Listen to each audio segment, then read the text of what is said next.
అపర్ణాదేవి వాళ్ళ ఇంటికి కొంతమంది మనుషులు వస్తూ ఉంటారు. అది చూడగానే అక్కడ ఉన్న వాళ్ళందరూ అయితే ఒక్కసారిగా షాక్ అయిపోయి, "ఎవరు మీరంతా?" అని చెప్పేసైతే అపర్ణాదేవి అడుగుతూ ఉంటుంది.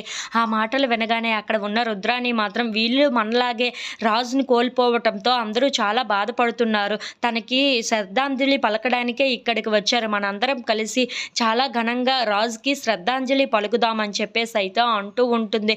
ఆ మాటలు వినగానే అక్కడ ఉన్న వాళ్ళందరూ అయితే ఒక్కసారిగా షాక్ అయిపోయి రుద్రాణిని అలా చూస్తూ ఉండిపోతారు. ఇంతలో అక్కడ ఉన్న రుద్రాణి మాత్రం, అవును, రాజు మరణించిన తర్వాత అందరం చాలా బాధల్లో ఉన్నాము. అలాగే రాజు ఆత్మకి శాంతి చేకూర్చాలి అని అంటే మనం ఎలాగైనా సరే చాలా ఘనంగా ఈ శ్రద్ధాంజలిని పలికితే బాగుంటుంది కదా అని చెప్పేసి అయితే అంటూ ఉంటుంది. ఆ మాటలు వినగానే అక్కడ ఉన్న అపర్ణాదేవి, నా కొడుకు బ్రతికే ఉన్నాడు, నా కొడుకు మళ్ళీ వస్తాడని నీకు పదే పదే చెప్తున్నాను కదా, అలాంటప్పుడు నువ్వెందుకు ఇలా మాట్లాడుతున్నావు అని చెప్పేసి అయితే రుద్రాణిని చూసి చాలా కోపంగా మాట్లాడుతూ ఉంటుంది.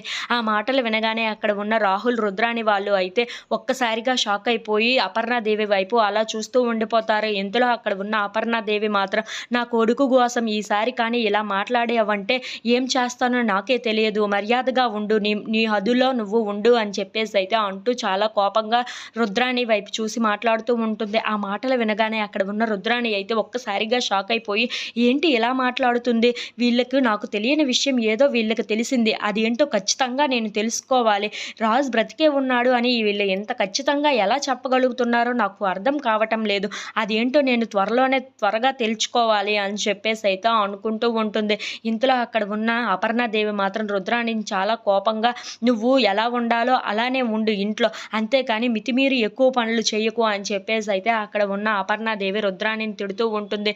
ఆ మాటలు వినగానే అక్కడ ఉన్న కావ్య అయితే చాలా సంతోషిస్తూ ఉంటుంది. ఇంతలో అక్కడ నుండి అపర్ణాదేవి ఇంట్లో ఉన్న వాళ్ళందరూ అయితే వెళ్ళిపోతూ ఉంటారు.